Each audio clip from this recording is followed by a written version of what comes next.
Dahil ubos na yung aking stocks ng lumpiang Shanghai, eto, gagawa tayo ulit ng panibago mga mare para meron tayong stocks. At for today's video, isi-share ko naman sa inyo kung paano ako gumawa ng pork Shanghai and then chicken Shanghai with cheese. O, diba, bongga? Ang sarap ng Shanghai na to mga mare. Nako, must try mo talaga ang recipe na to dahil masarap talaga siya.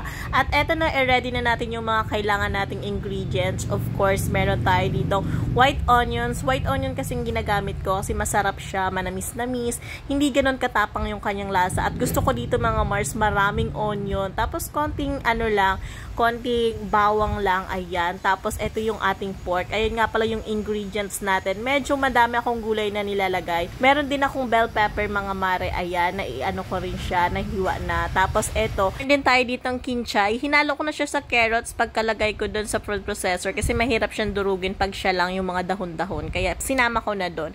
Ayan mga mare, bali dalawa nga palang gagawin ko, chicken and pork. So yung lahat ng mga ingredients na to, hahatiin ko siya. Bali 1 kilo ng baboy nga pala to yung gamit ko dito. So ayan yung ating kinchay na may konting carrots. Tapos ito talaga yung carrots ko mga mare, nakahiwalay siya.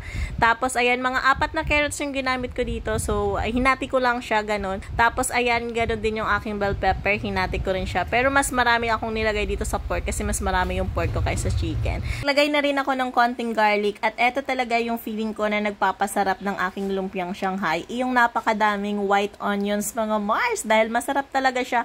Medyo manamis-namis para sa akin. Yun talaga yung nagpapasarap doon.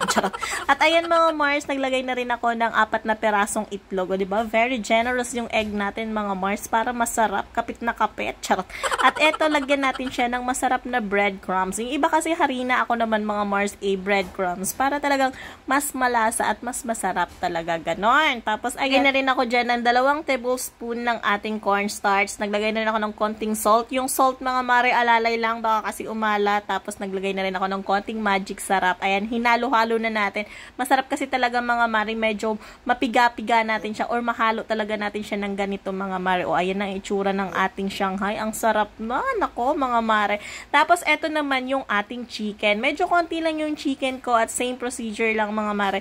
Ilagay natin yung mga gulay, carrots, lahat ng mga natira doon na natin, mga gulay, ilagay na natin dito. Tapos, lagay na rin ako dito ng 2 itlog lang. Tapos, naglagay na rin tayo dito ng breadcrumbs. Tapos, 1 kutsara lang ng ating cornstarch, mga mare. Tapos, same din, halu-haluin. Maganda kasi talaga mahalo siya ng gusto. Yung salt natin, mga mare, ay alalay lang talaga. Konti-konti lang talaga muna, mga mare, yung paglagay natin. Kasi taste muna natin yan bago natin talaga balutin. At shoutout nga pala kay Papa Cha dahil tinulungan niya ako ng bonggang-bongga sa paghihiwalay ng lumpiang wrapper mga Mars. Kasi ito yung feeling ko, matagal talaga siyang gawin, yung paghihiwalay. Para talaga malaman ko na okay na yung lasa niya, magbabalot muna tayo. Ito, nagbalot muna ako ng 2 peraso ng pork, tapos 2 peraso din ng chicken. Yung chicken ko kasi mga Mare, inalalagyan ko ng cheese, kaya medyo mas mahal siya ng konti.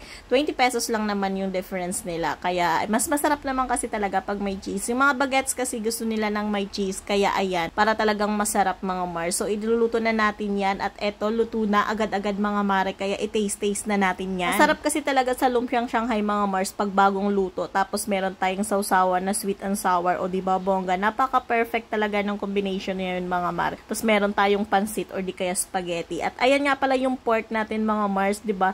Sobrang siksik yung laman at eto naman yung cheese natin. Ayan, super yummy. Kaya ako gumawa ng lumpiang Shanghai mga mare kasi mahilig din kami talaga sa lumpiang Shanghai at meron nga tayong freezer. So gusto ko talaga i-maximize yung space ng freezer namin. Kaya nagdagdag ako ng mga frozen foods na pwede naming ibenta or di kaya alok sa mga friend namin. Kaya thank you so much din sa mga friends namin, mga kamag-anak namin na nag-o-order ng aming siomai at saka nitong ating lumpia, mga Mars. O diba bongga?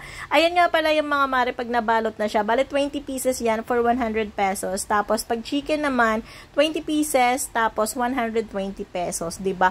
Lulutuin mo na lang siya mga mare. Kaya kung gusto mo neto mga Mars, gawin mo na. Di kaya mag-PM ka sa akin kung malapit ka lang dito para makatikim ka na.